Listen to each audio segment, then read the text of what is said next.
In the name of Allah, the most beneficent, the most merciful.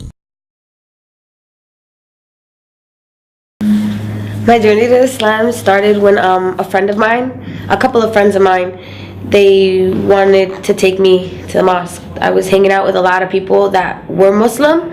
They didn't behave as Muslims, but they were Muslim. So the first initial group. And then alhamdulillah, I met a sister that is still very near and dear to me.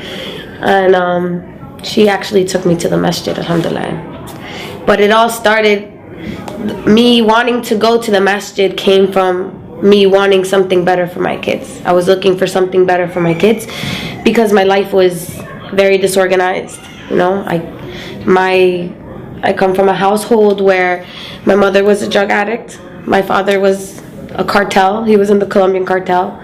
He got 30 years in jail. My mother died from a heroin overdose. So my lifestyle was very similar to them, and I was going down that path. And I didn't want to leave my kids the way my mother left us. So the more I reflected on that, that kind of pushed me to look for something, like, you know, for something. And when I was hanging out with them, they told me that being Muslim was about just believing in one God. And that was appeasing to me. You know, I didn't have to have any statues, and it's just one God. And I got curious. That's where it started.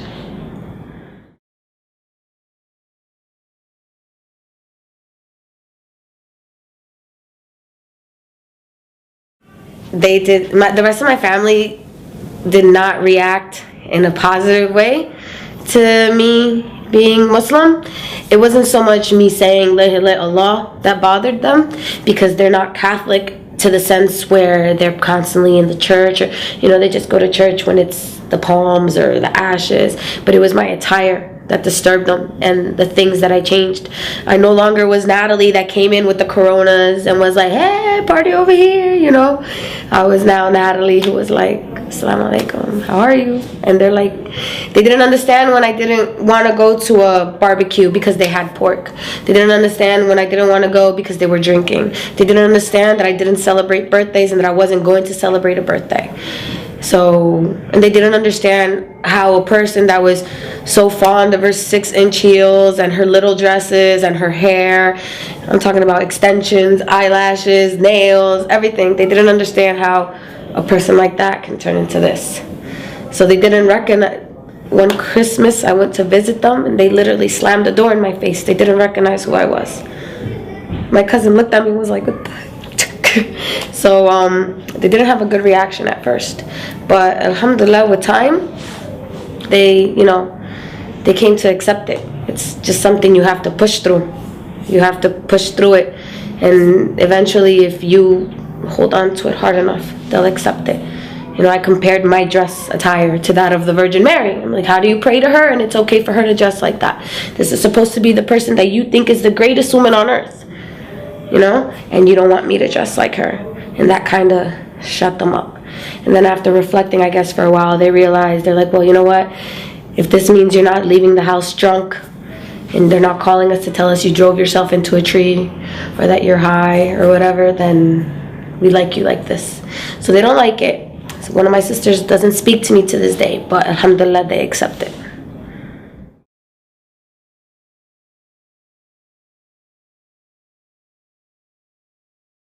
My first Ramadan was extremely difficult for me.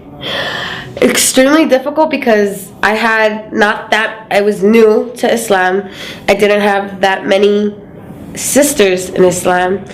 And, well, I had a lot of sisters, but I didn't know a lot of sisters, like to go to iftars and this and that. And it was my first year wearing hijab. It was in the summer. It was extremely long hours.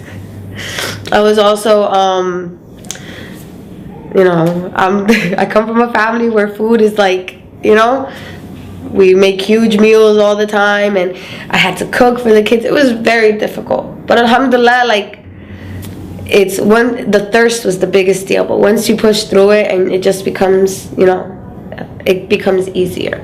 But the good thing is that the satisfaction you get when you do break your fast, of knowing that you accomplished it, and, you know, being there. What helped me was when I started to get with the sisters, you know, surround myself with these sisters, and like the bond you create with these sisters, that helped a lot too. calling each other, how are you doing? How's it going? I'm thirsty.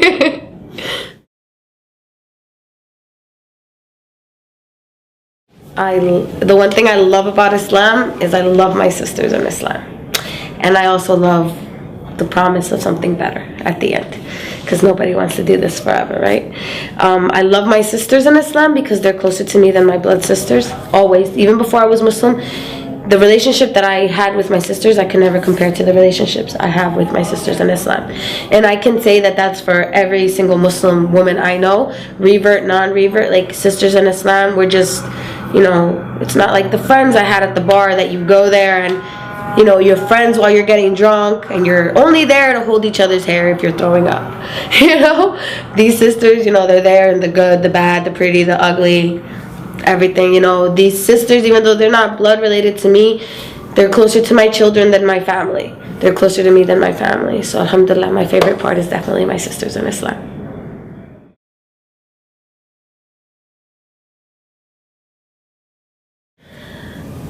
One piece of advice I'd give Latinas is look, when you read the Quran, read it, and don't just read it, like reflect on it. You know, think about it.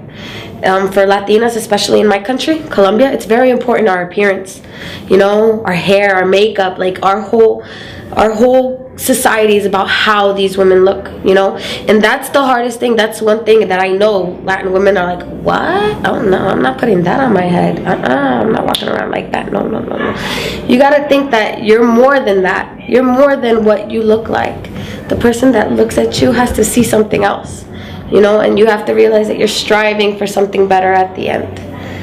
It's just, you just have to have an open mind when you read it, and just know that it's beautiful. Every single word is beautiful, and every single word has so much meaning, and there's so much truth in everything. If you read one thing in the Quran, read the Quran, read it, and if you find one thing in the Quran that you do not see true, then close the book and don't open it again.